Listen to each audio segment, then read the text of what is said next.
Ahead of our meeting in Derby's marketplace, Charles Henry wanted me to visit the city's new velodrome. It was important, he said, to understand the river by looking at how the city's grown.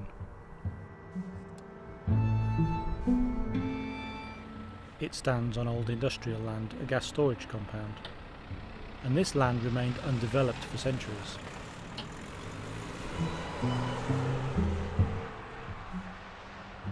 The land here was cut off by the railway sidings that served both the railway network and the expanding Rolls-Royce factories where Charles Henry worked.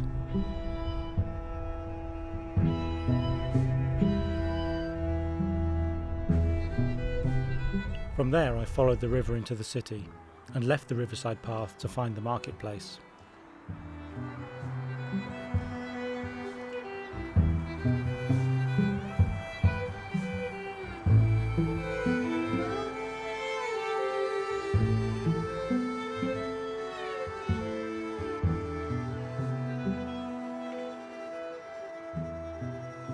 Here I finally met Charles Henry.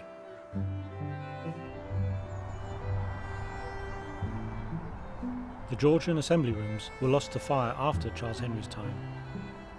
I'd been anxious about how he would view the concrete version built in the 1970s. He surprised me by being entranced at the structure.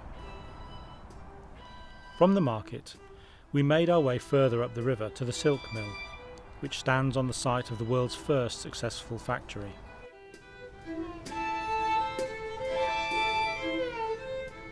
Charles Henry recalled that his father-in-law had been an overlocker in the mill.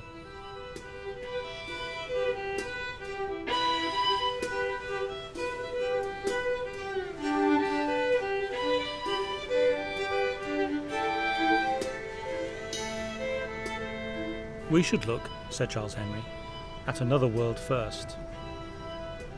As the street curved, we could see the glass shopfront of Bennett's department store.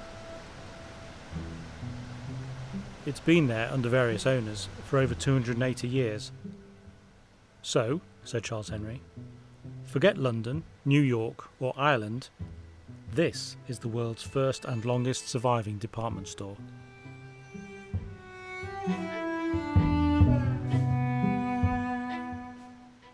We were standing in the present, when rivers are picturesque features or obstacles or, in winter, flood risks, and looking back to when the river shaped the city. The silk mill was here because it needed the river for power, and it followed the textile industry honed further upstream by other pioneers.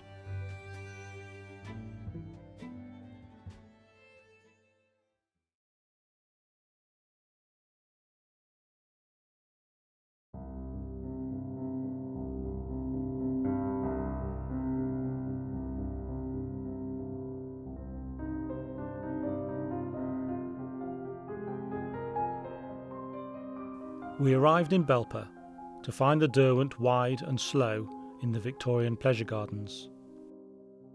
The alterations to the river, made to store water power, have left a kind of boating lake spanned upstream by the railway. Railways came to the Derwent Valley so much later than the industry, Charles Henry said, that they seem an afterthought, hemmed into the steepening valley, which they have to share with the river and the road.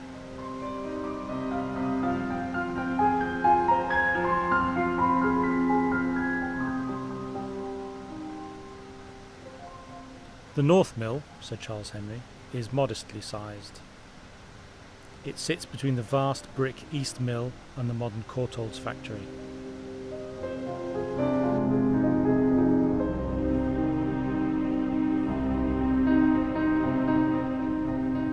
Water power is evident everywhere at this end of the town.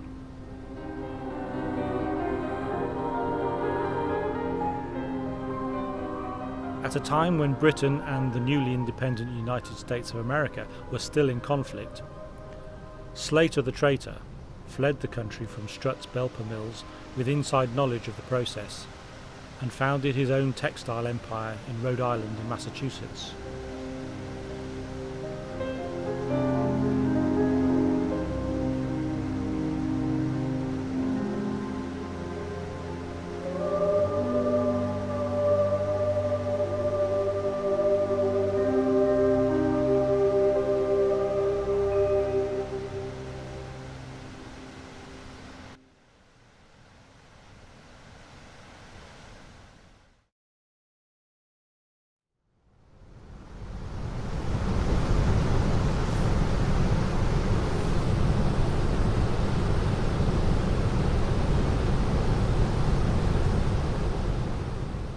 If Belper and Derby were in the vanguard of the Industrial Revolution, said Charles Henry, then Cromford is really where the first shots were fired.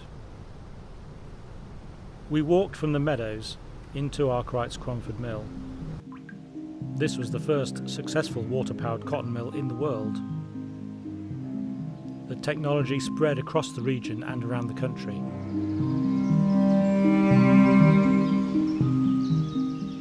Charles Henry compared the mill races and structures to the workshops he'd known at Rolls-Royce.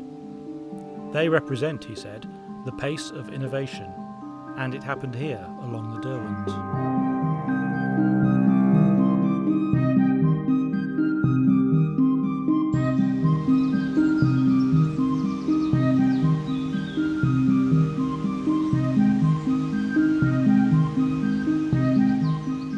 We discussed how Sir Richard Arkwright's mill changed the landscape.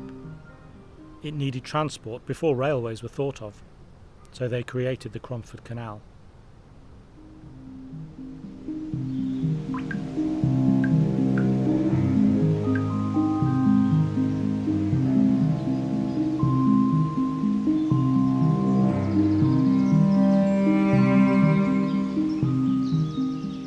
Today's restored canals are places to see picturesque narrowboats, and for dog walkers, and for leisure.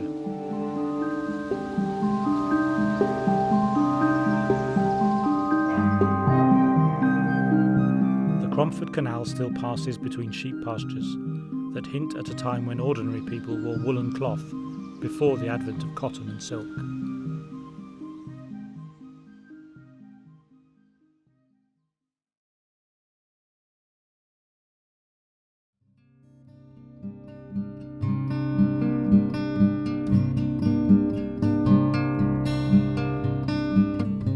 The river valley becomes steeper around Matlock Bath, and the river has a wilder character.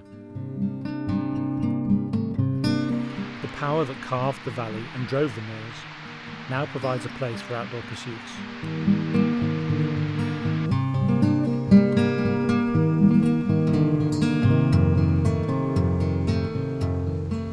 Industry and bridges recur in this valley, and across one gated footbridge we looked at the disused colour works where my grandfather had been general manager.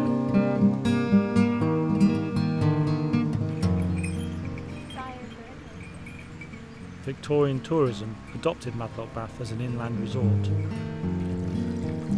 Some of the Victorian character lives on in the riverside gardens.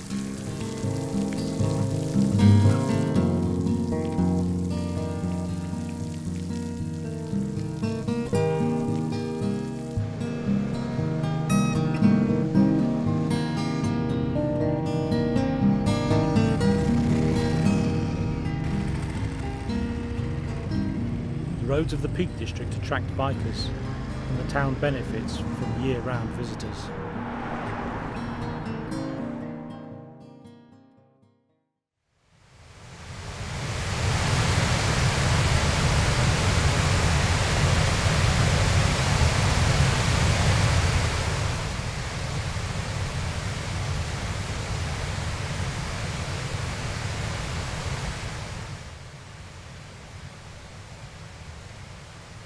Above the roar of the water, Charles Henry recalled travelling from Derby and Duffield into the hills beyond these three reservoirs to find the source of the Derwent.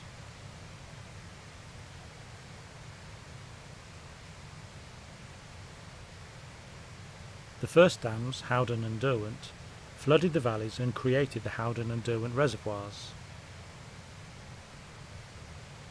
The Ladybower Dam and reservoir came later. When it was completed in 1943, it created the largest reservoir in England and flooded 2 villages.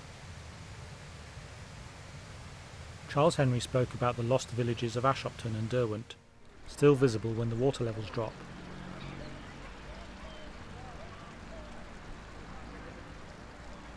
There is something rather sad about the thought of those villages, but the practical engineer in Charles Henry reflected that cities like Sheffield needed water for their people and industry, so the reservoirs had to come. We walked further up, until we came to the Derwent Dam.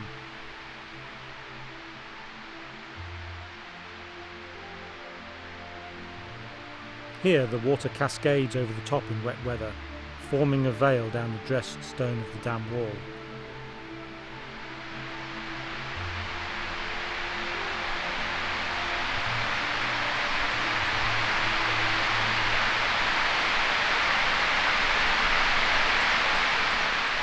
From our journey start in Derby, upstream through the pioneering textile towns of the Derwent Valley, I'd been in awe of the power of the water and the ingenuity that manages it.